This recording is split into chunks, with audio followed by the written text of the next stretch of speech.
الحمدللہ والصلاۃ علی رسول اللہ اما بعد کہ محمد سے وفا تو نے تو ہم تیرے ہیں، یہ جہاں چیز ہے کیا لوح و قلم تیرے ہیں۔ سامعین محترم، نبی کریم صلی اللہ علیہ وسلم کی سیرت کے حوالے سے مختصر کلپ ہم بنا رہے ہیں، اور آخری جو ہماری گفتگو ختم ہوئی تھی وہ نبی کریم صلی اللہ علیہ وسلم کی پیدائش کے اوپر ہوئی تھی۔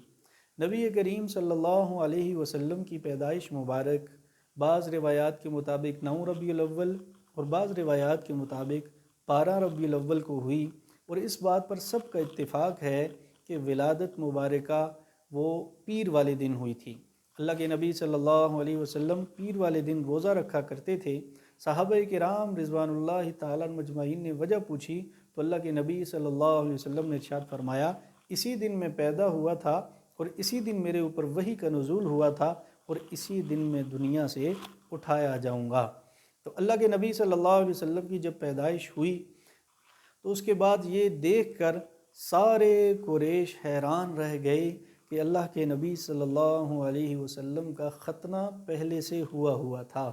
اور اماں آمنہ رضی اللہ تعالیٰ عنہ نے چند خواب دیکھے تھے، اور ان خوابوں میں اللہ کے نبی صلی اللہ علیہ وسلم سے متعلق بشارتیں بھی تھیں حاملہ ہونے کے بعد، اور یہ بھی ساتھ ذکر تھا کہ اس بچے کا نام محمد رکھا جائے گا اور احمد رکھا جائے گا۔ یہ بات اماں آمنہ کے دل میں تھی۔ ادھر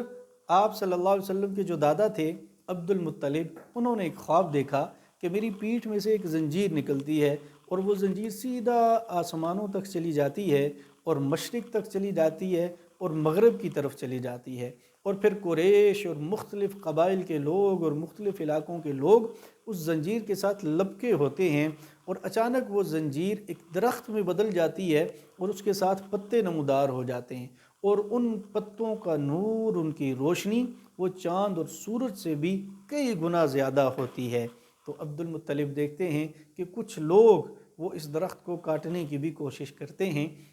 تو جب یہ خواب انہوں نے لوگوں کے سامنے بیان کیا تو تعبیر کرنے والوں نے بتایا کہ آپ کی نسل میں ایک بچہ پیدا ہوگا جس کا چرچا پوری دنیا میں ہوگا، اور پوری دنیا اس بچے کی تعریف کرتی رہے گی۔ تو یہ خواب عبد المطلب کے ذہن میں تھا، تو اللہ جل شانہ نے ان کے ذہن میں یہ بات ڈالی کہ میں اپنے بیٹے کا نام، اپنے اس پوتے کا نام محمد رکھوں۔ چنانچہ اماں آمنہ کے بھی خواب تھے اور جناب عبد المطلب کا بھی یہ خواب تھا، اور نام متفقہ طور پر اللہ کے نبی صلی اللہ علیہ وسلم کا محمد رکھا گیا۔ اور اس کے بعد اللہ کے نبی صلی اللہ علیہ وسلم کو کچھ عورتوں نے دودھ پلایا، جن میں اماں آمنہ سر فہرست تھیں جو والدہ تھیں، پھر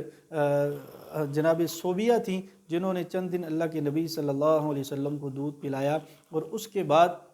حلیمہ سعدیہ جن کے پاس اللہ کے نبی صلی اللہ علیہ وسلم نے رضاعت کا وقت گزارا اور وہاں اپنے بچپن میں پرورش پائی، اور اس کے ساتھ ساتھ جناب ام ایمن رضی اللہ تعالی عنہ، یہ وہ خوش نصیب شخصیت ہیں جنہوں نے اماں آمنہ کے بعد اللہ کے نبی صلی اللہ علیہ وسلم کی خوب پرورش کی، خوب اللہ کے نبی صلی اللہ علیہ وسلم کی خدمت کی، اور اپنی گود میں بٹھا کر اللہ کے نبی صلی اللہ علیہ وسلم کو کھلایا اور پلایا کرتی تھیں۔ بہرکیف جب یہ نام بھی رکھ لیا گیا تو اس کے بعد عرب کا یہ دستور تھا کہ بچوں کو اپنے دیہاتی علاقوں کی طرف بھیجا جاتا تھا تاکہ وہ اپنی ثقافت اور اپنی زبان اور اپنے کلچر کے ساتھ بچے مانوس ہو سکیں۔ تو اس روایت کو سامنے رکھتے ہوئے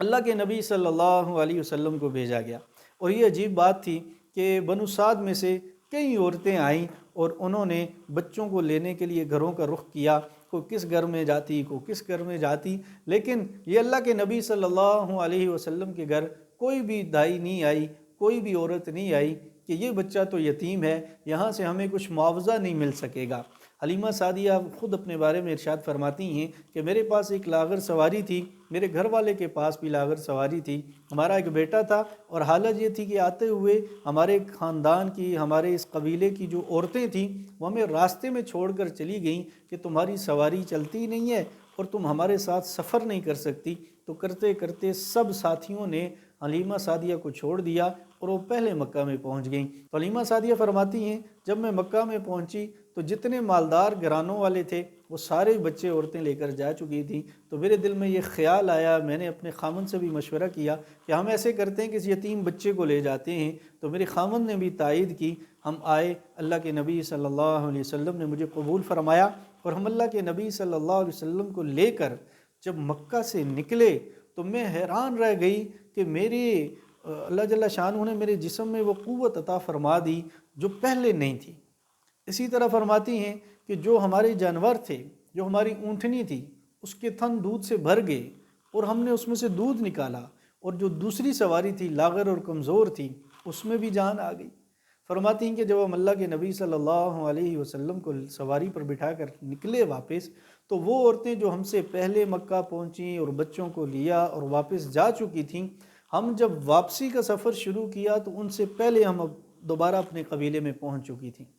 تو وہ عورتوں نے ہم سے پوچھا کہ یہ تم اتنی سواریاں کیسے جلدی بدل لی اور کیسے تم جلدی واپس پہنچ گئی؟ تو حلیمہ سعدیہ نے فرمایا کہ ہم نے سواریاں تو نہیں بدلی، لیکن ہم نے سوار بدل لیا، جس کی برکت سے اللہ جل شانہ نے ہمیں آپ سے بھی پہلے پہنچا دیا۔